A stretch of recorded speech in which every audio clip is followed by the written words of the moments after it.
Wim Hof breathing is kind of developed by Wim Hof. I'm sure he learned it from aspects of it from other people, but he seems to kind of codified it. And he's a guy that's, I think he has like maybe 20 plus world records of cold survival. He's crazy. The dude is absolutely insane. He is he's like an elite dude, and he's changed the way people think about the body. Like, people have researched him and learned all sorts of things. Wow. So using his breath holding techniques and his cold water techniques, and both by themselves and combined, he's been able to do things like they'll actually inject him with a neurotoxin that normally would give people like a cold. So they use it for research, and basically it's created by bacteria. They inject it in people, and you'll get like flu symptoms. You get a headache, get a fever. Go ahead. And so he's able to modulate his internal immune system response, even to stuff that everybody would pretty much responds to, just by breathing this way. There's a lot of stories of kind of like just using the breathing healing and stuff like that. Really? And he's able to teach other people to do it too. So like the people that follow his thing, they'll do the test on them too. And it's not like just this magical thing he can do because he's special. It's one of those things that puts your body in a really interesting state because you're going to two extremes. And going to the extremes makes it a lot easier. So you're first hyperventilating, and hyperventilating is really hard to do because you just don't like to do it. It's uncomfortable. It makes you feel funny. It's just weird. It's not painful, but it's just weird. And then but much harder is to hold your breath. If you hyperventilate first, it's easier to hold your breath, but it's not easy. It's easier. If you just straight out hold your breath, it's painful. It doesn't feel good. But the change between the two makes it a little more bearable. So you hyperventilate first, then you hold your breath. When you hold your breath, a whole different set of things happen. So when you're hyperventilating, you're breathing out carbon dioxide and bringing in oxygen. Most people think carbon dioxide is a waste and it's unnecessary. Unfortunately, fortunately, that's not actually true. Carbon dioxide is really an essential ingredient in your blood. So you breathe out too much and you lose a lot. In fact, there's certain researchers that would say our big issue in health is that we overbreathe. We don't have enough carbon dioxide because of that. We just get used to gulping in. So you learn a certain setting in your homeostasis that sets, because you don't breathe consciously. You're always breathing, when you're asleep, when you're awake, you're always breathing to stay alive. And you get a certain setting of how much you breathe, especially when people learn to breathe through their mouth, they breathe too much. And so they remove too much carbon dioxide. And also their blood stops holding as much oxygen. So it creates a number of issues. When you don't have enough carbon dioxide is the most used vasodilator. In other words, veins get bigger because of carbon dioxide. So a lot of our health issues have to do with inflammation chronically. Now, acute inflammation is a healing response. We talked about that when you get burned. It blister taps up, and it's intended to send extra nutrients to heal. But chronic inflammation is like anything more than a day. And suddenly that inflammation stays, and it becomes a cesspool where you can't get in the necessary nutrients to the cells, and the cells' drainage systems through your lymph are not activated either. So you can't pull out the waste. And so no nutrients in, no oxygen, no blood sugar, all that, and suddenly you have the cells shutting down and developing disease. Because they can't do any of their processes. It's like if I starved you and then made you live in a swamp with toxic waste, and you had to live in your toilet, like you just sit in your sewage and you just sat there, that would be very unhealthy and disgusting. Yeah. And if I started suffocating you, you would die. So just imagine that cell is you, throw in a bunch of crap. That's chronic inflammation, right? Sure, definitely. And so what we're doing is we're doing something that actually a lot of people said very healing, because you're way opening, you're opening and closing your arteries and capillaries and veins. Because on one hand, when you hyperventilate, it closes it way down, way more than it would ever should be. And what does that do? We talked about down-regulating so that we can cause a response back. And then you do the opposite, and you suddenly open it all up, and you flush it, and then you close it out. And flush and close. It's helping move lymph. Lymph is your sewer system. And so it basically cleaning it back out again. So you're getting rid of inflammation, and you're working out your capillaries, causing them to open and close, You're getting better at it, right? Mm-hmm. So when you breathe it in, when you stop breathing, suddenly carbon dioxide builds out, and it way opens it. Okay. So carbon dioxide starts building up, and your veins are opening. And so suddenly you're getting like hyper circulation, you know? Okay. So oxygen is great. We've all been told that we need oxygen. We didn't realize that if you don't have carbon dioxide, oxygen won't get anywhere because your blood won't be flowing to your extremities and to the areas that probably need it most. Makes You know, the areas that already have chronic inflammation are not getting the circulation they need and it just makes it worse, right? And so what you're doing is you're giving yourself a whole body workout just by alternating these things. Plus the added kind of neurological well-being benefits of doing this as well. Like I've gotten rid of numerous headaches. I'm famous for headaches and all that. And just a lot of times if I don't feel good, I'll do this and it just kind of opens everything. It's like a whole body nervous system reset. They say it influences your vagus nerve, which is, vagus means highway. Okay. And so the nerve that runs throughout that kind of creates your regulation in terms of how like relaxed or vigilant you are, that regulates down very significantly because again you're pushing yourself the opposite direction by basically like making your body feel like it's dying. Sure. And suddenly the vagus nerve like, well, let's take it the other way. Let's relax you. Let's chill you out. You know. And so you feel very relaxed afterwards, and it feels great. There's like some almost a kind of euphoria that you typically feel at the end. But it's pretty safe as long as you sit down. Okay. And you don't do it in water. Okay. Sometimes you get dizzy when you're... The other benefit is that when you're holding your breath, your frontal lobes start to downregulate. So because it's trying to save energy, so the first thing to go is your conscious thought versus all the parts that keep you alive. You don't really need to think consciously. So it's kind of a thing because most of us are overactivated in terms of our conscious mind. So it shuts that down a little bit. And it makes you start to go in between consciousness, kind of like you're getting ready to go to sleep. And that same effect is really used by multiple inventors. Like Thomas Edison had that same type of thing without that. But then there's a guy by the name of, they call him, he's named the Japanese Thomas Edison. And he would actually use that as a strategy where he would hold his breath, he would go down to the bottom of a pool, kind of dangerous, but he would hold his breath down to the bottom of the pool, he would have an underwater writing device, and he would write all his stuff out, his ideas that came to him as he was kind of in between like consciousness. Okay. And just remember, you're downregulating consciousness. What does that mean? It's intended to make you more conscious too. Yeah. So you're downregulating a bunch of things. You're kind of pushing the other way. And so he used that. I think he has like something last I heard like 1,500 patents that he had. So a huge driver of industry, just using that as one simple reason to come up with ideas, right? And so as your conscious mind shuts down, your kind of organized self, you start to see pictures. Like the subconscious oftentimes comes more to the forefront. Your mind wandering. It's more diffuse. You're not like, you're kind of like out and about. And you start to see those symbols, those ideas, those inspirations come out. They don't always mean anything really awesome. It's just that they happen.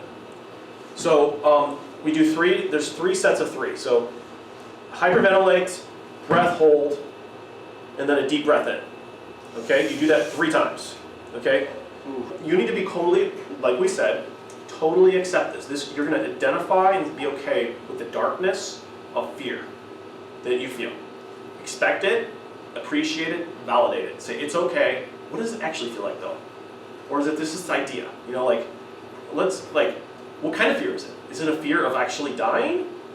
And then, hey, if I'm feeling this, am I actually dying? Or is it, you know, you start to ask yourself questions. If they examine it, notice what it looks like in your body. If you were to imagine there was a shape, where are you feeling it? What color is it? Is it moving around your body? These are all exercises. Use your imagination to tune yourself in and further identify and associate, right? So that's where you really start learning. You start to notice as it changes. What's the finer changes now? So is it just fear? And so every time you do this, try to just push it a few extra seconds. So you notice you get a little more experience to notice how it changes, to notice what it really is. You know, because oftentimes your real fear is fear itself. It's not like the actual sensation you're feeling. That's something more nuanced and detailed, and you know, it's not actually what you thought it was. You were just putting it inside the bucket of fear. You didn't realize what it really was something else. So you want to gain all that information, and it starts to be a little fun and interesting, you know. When you start to like unconsciously try to breathe, what you want to do is push it 30 seconds more. Oof. I'm sorry, 5 seconds more. Oh, You can always make it 5 seconds more. And I have done 5 seconds, and I think I cannot do any more. But I can do 5 seconds, okay? I can always do 5 seconds, right? And then at the end, you're like, well, I'm still living. I'll try 5 seconds more. But if you just always say, I'll at least do 5 seconds, just tell yourself that. 5 more seconds. Just count it in your mind. 2, 3, 4, 5. At the end of that, someone like, well, I did it and it wasn't so bad. And then you may or may not choose to do another 5 seconds. But I had daisy chained, you know, like a minute plus 5 seconds at a time, where I thought, I can't go any further. And then boom, and boom. And you start to see like there's new boundaries. And if you stay in the moment, you'll notice those boundaries feel differently. Like you realize what I thought was like I was going to die, I didn't die. So suddenly, like you've retrained yourself just right there. Like, oh, I can go farther. I can go, you know, this is okay. Oh, this isn't so bad. It's just discomfort. It's not pain. It's just like, it's kind of minor. It's okay. Like, and you just, like you're retraining your whole sensation around this, right? But it's always just kind of tricking yourself to do 5 seconds more. And then at that point in time, you can reevaluate if you want to go again another 5 seconds, right? Yeah. But you can always do 5 seconds, always. And that's true with any pain. They say, like when you're firing somebody, for instance, that, you know, it's like a five minutes of pain for like a lifetime of gain. You got rid of somebody that needed to go, Right, you know? right. It's very uncomfortable because, Those conversations you know, are awful. oh, it is awful. Yeah. It sounds crass to say it, but it's really true. Normally it needs to happen. It It's does. not a fit when, Right. when you know it, right? Right, But most people, they'll wait like months. right. And they keep on getting confirmation, like the whole business is suffering because this Right. person is not a fit. You know, everyone's starting to get demoralized. I can't believe the boss is allowing this person to stay Sure, here, yeah. you know, like they're not doing their Whole job. different- Maybe I should not do my job, you know, and you have this, and then suddenly, and then you did it, and you're like, I can't believe I didn't do this a long time ago. And you felt pain, you knew you were uncomfortable the whole time you're thinking about having to do it, versus like, you know what, like 1 day of pain maybe, or 5 minutes of pain, I'm gonna do this, it's the right thing to do. I know it's the right thing to do, even though it's very painful. You should see And that. then this person we can all get over with. So at the end of the day, the point is that this is even a generation for that type of thing, where it's very painful to do, you have to, it's very uncomfortable. So we're learning about it in a way that allows us to do these difficult things. Now, do I need to time myself, Andy? I'll time everybody, you Okay. can time yourself Yeah. if you want. And then it's gonna feel weird, but once you feel your diaphragm start contracting on its own, you can still go a good bit longer, like at least another minute. Yeah, usually, so when you start to feel like the shake, where you're trying to breathe in and it's contracting, you're like, I didn't do that, but it's doing it for me, you know? Okay, Then you're right. Normally, you can normally at least train yourself, even if you can't do it immediately. Yeah. You do it another minute. So like, don't freak out, like, cause like you can do that for like a good day. What are you guys up to? My best is like 2:45. My best is 3:30. It's a long time. I guess 15 now. Yeah. well, I'll do my best. Yeah. Okay. If you do it right, you might get a little bit shaky at the end when you take a deep breath in. And it can be very euphoric. Every time push it a little more, because that's where you get your kind of benefit. Does it always like, Yeah. And sometimes I'm like hitting myself, I'm stimulating, I'm just trying to do something Yeah. to keep me in the game, you know? I get it. Whatever it takes. Right, I'm starting the timer, Wait, you're and I'll tell you what to do. Just Okay. push as much So as you I may can. stop what I'm doing just to tell you what I'm doing, but to tell you what to do. But all right. Just hyperventilate. The main thing is hyperventilate. But normally I breathe in hard and kind of let it hit inside me. I imagine it going throughout my body and I feel it. Hard deep breath in. And I let it bounce back out. I normally sigh out actually.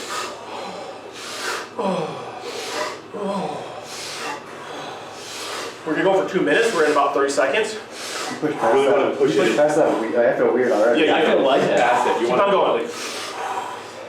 Pause for a second, then sigh out. You want to force as much oxygen in your body as Like possible. that. Don't breathe all the way back out, but breathe hard in. Pause, let it out. Is it bad for you? Another 30 seconds. We'll do a minute and a half this time. You should feel it in your hands, some buzzing. You're gonna want to stop. This is uncomfortable, but it's not painful. It's kind of weird. my nose is It's a weird. very odd sensation. You're good? Really dizzy. Yeah, I feel really Yeah, I feel really Okay, weird. hold you good. Okay, we'll stop now since you guys do a few more though, just to get going. 5 more seconds. Okay, I'm gonna tell you what to do. Keep on doing it.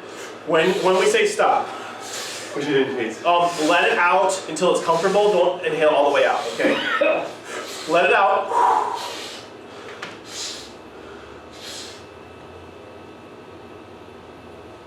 Breathe out. Breathe out and hold. You gonna be okay? Like brace yourself somewhere, lay back. Yeah. It's uncomfortable. That's okay. Feel the feeling. That's what you want to say. Don't just label it. Notice what discomfort actually feels like. And what you will also know is start to diffuse your, so there's open focus, there's closed focus, okay? Open your focus so you notice every sensation that you can. Notice the sounds, because the sounds are different. Normally you tune out, and you hear all the sounds in the room that you said long ago forgot. Notice the feelings throughout your body. Start doing body scans. So scan up and down, and top, down, go back and forth. You just notice things about my voice that you didn't even hear. You know, like whatever it is, you open your focus to notice everything that you normally tune out. Because this is your opportunity to kind of investigate consciousness as you're changing things in your body very significantly. I'm holding my breath right now, right? Yeah. And it's okay. You alter it by talking. You alter all that thing. You breathe in a little more maybe. But what you want to get is continue to hold, and then you'll find a point where it's hard. That's where you do it 5 more seconds, right? 5 more seconds. And, you know, it doesn't matter if it's 30 seconds in that you feel that or 3 minutes. Wherever it is for you, the point is just going a little bit past where you experience discomfort. So at the end of the day, you have feedback mechanisms that when you start to pass out, you just return to a totally normal thing and you're fine, right? Mm-hmm. Advanced swimmers who are like divers sometimes can create brain damage, but we're talking holding 6, 7, 8 minutes. So this Right. wouldn't impact it. No. Yeah. No, this is the like world very record's minor. like 9. Maybe it feels like This is very minor. Like, It is altering your consciousness though, because you need you're redirecting blood flow from certain areas of your brain that are conscious. So it's a very significant change. It's very uncomfortable, but the point is that you, number one, make sure you're safe. So lean back a little bit. I don't want to I'm shaking right now. I was like Yeah. 45 seconds maybe. Yeah. So we're going to do 2 more of these. Sure. Okay? You ready? At the end of your breath hold, you take a deep gulping breath. And you go for another 20 seconds, then you stop and you restart the next thing, you know? So when you can't do it anymore and you're done, you call it quits, you go,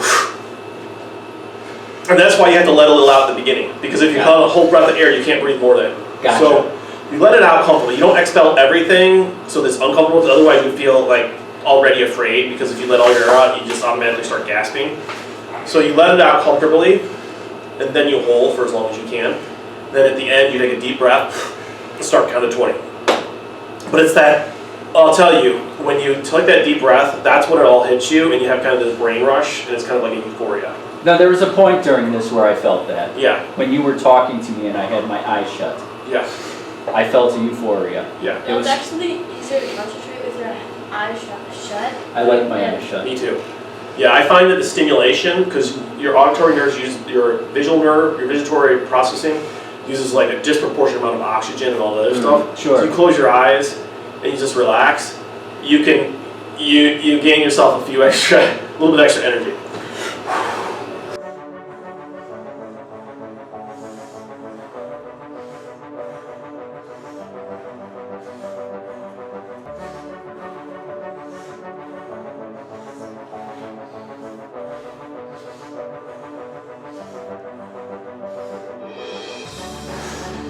You might notice that your whole body warms up when you do this.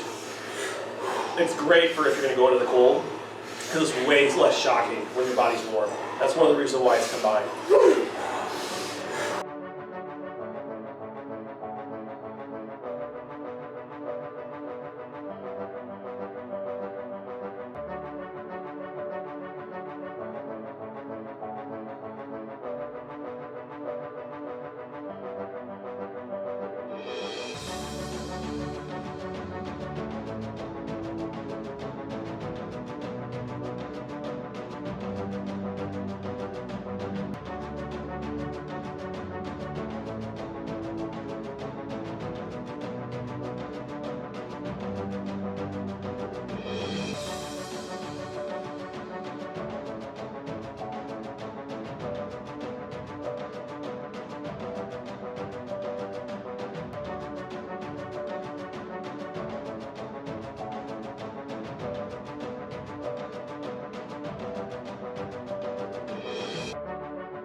How's that? Better? I feel what you're trying to achieve there. It's in passing out It's again. hard for me. It's hard. I see the value. Were you able to put were you able to put an extra 5 seconds or 2? I was after you able could do to, it? I didn't calculate precise, I was able to extend from my comfort zone. I was not in Good. my comfort zone. It creates an intense sense of anxiety while I'm practicing this. You know, it's like it's Yeah. self-created I know exactly. anxiety. So what I would say is when you do it in the future, and we'll do another round, Mhm. just notice the anxiety. So the anxiety That's is what I your was friend, doing. and accept it. And so you have triggers Mhm. now, and that's like 100% okay. And everybody else is going to have different triggers, right? And so whatever the trigger is, it's going to push you into a trigger because it is really, it feels, there's nothing that you need more than oxygen almost, you know? Yeah. And so you're literally doing without one of the most essential things physically that your body could ever need. Right now, my initial inclination is to just go home and get in my bedroom because that's my safe space. I'm feeling really triggered right now, if that makes Do sense. you want to not do another one? No. I think it's good. I Okay. think I see the power in this. Okay. I think this is a Yeah. solid exercise. Okay, It's helping you embrace that. I need to do it more to. It's almost like I'm taking a peek at it and then looking away. Yeah, If that's that- exactly what it feels like for me. I Yeah. feel very strange and just Yeah. like, It's intense. It's. I see the value in this. yeah. So I just want you to be really self-accepting of yourself, even if you need to cut it short. You know what I'm saying? Like really just say, listen to myself, I care for you, it's okay to feel this way, and just really like, if you had a friend or a son or a brother or a mom or whatever, anybody that you love, and they were experiencing the same feelings you have now, Yeah. I want you to reflect that right back into you, as if this was somebody that was one of your most loved. Good advice. You know what I'm saying? The focusing on the That- sound in the area is very helpful Yeah. on the room. But Yeah. I've never experienced anything like this. These before we do the one last time, I want to make it very clear that you have 5 senses. These 5 senses all modulate based on your experience, your beliefs, your settings of homeostasis. And so going through this is going to really opens up your Yeah. senses, you know? And so you take advantage of that, really notice how it's opening up your senses and allow that to happen. And it can pull you in a way that makes you forget to be anxious. You know, so you can take advantage of that. There might be elements of it that allow you to just almost like lose yourself in the experience versus anxiousness. It also helps with the time element because time starts passing really slow if you start worrying. Like suddenly you're like, oh no, like it's only 30 seconds. I'm looking at my timer and I'm like, Good like point. how much time do I have to go? Like this is Good crazy. point. And then but you lose yourself and suddenly it seems like it was only 1 or 2 seconds and you just passed 60. And Yeah. that's when you go really far. It's because the whole part of you just shut down that was time tracking. And that is the best time ever. You were conscious. You That's literally, the goal. you almost like, you're partially conscious, but like, part of you just like, your whole sense of time goes away. And when you really do well, you'll find that time just drops away. And it's like 2 minutes. So I've gone 2.5 minutes before.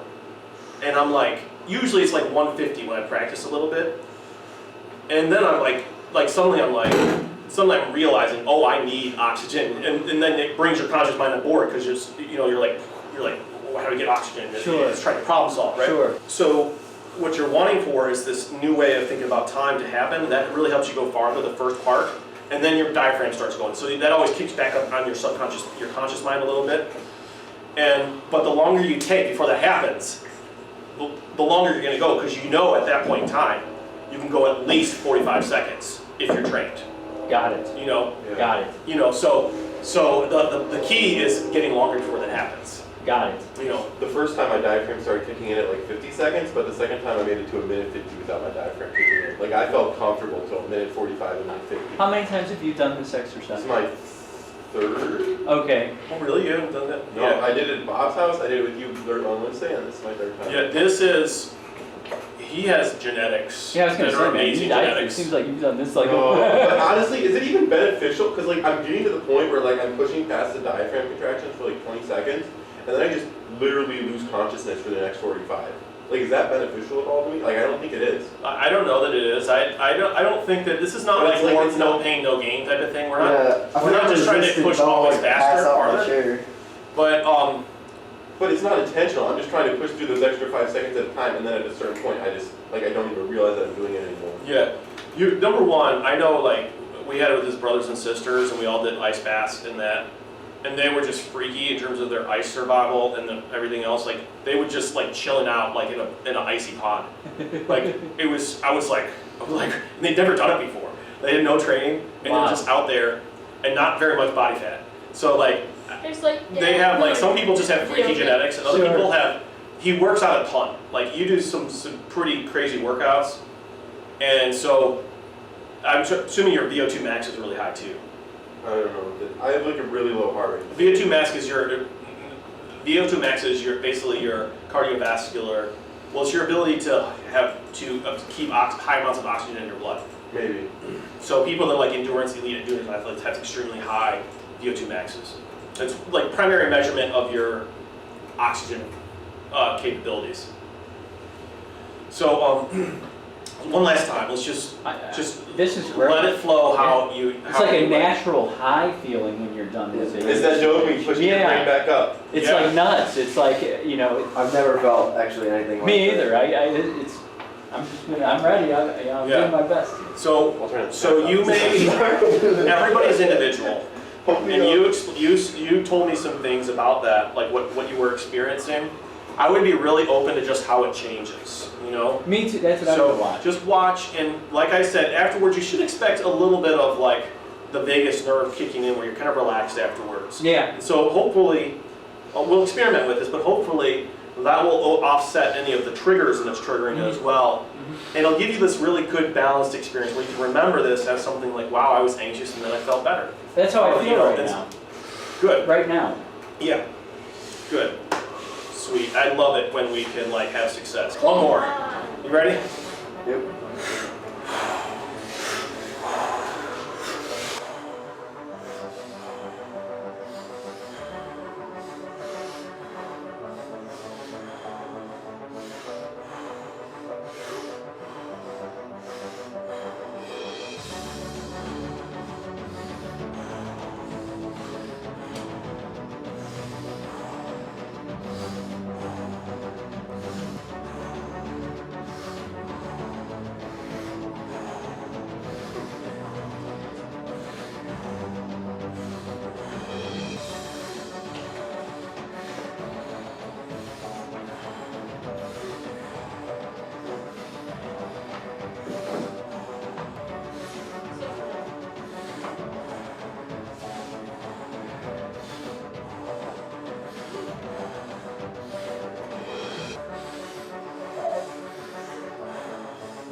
Wow. That's a trippy feeling. Oh It's man. cool though. Like you made it 2 minutes. It's a euphoric type. You know, My if legs you are like blast that. past Dude, my legs discomfort, feel so heavy. I feel relaxed right now. Like, just I like feel your legs- very relaxed. just like your Honestly, legs. I almost wonder sometimes, like, That one feels there's so not heavy. any energy for those other emotions at some point. You know what I'm saying? Once Yeah. you push past it, it's almost like it just like it's like it What just an turns them interest- off. Let me ask, would this be so let's say you're in a distressed situation, your trigger hits you. Yeah. Could you do this to Yeah, blast yeah. through that? I And am. It seems to reset your entire That's- nervous system. That's what I'm saying. It's I almost like think a so. reboot. And the interesting thing, I think it would be great for that. obviously you have to find a place to do it Right. if you're crazy, but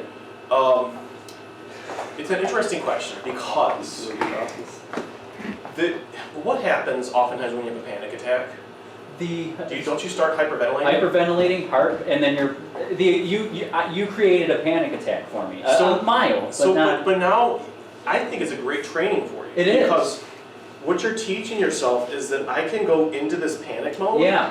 And then I come back out and Yes. I plummet down versus the normal. You know what I'm saying? Like, I can take it's like Tai Chi where you're using Yes. energy or you're like, you know, like, let's say Aikido, you use your opponent's energy against you. Like, you're using this feelings energy against itself. Like, you're saying, okay, you want to play? You want to go this direction? You want to get me all anxious? You want to be anxious? Okay, I'll roll with that. We'll just Yes. move right up into the anxious. Just shoot us even harder. And now you're not afraid of it.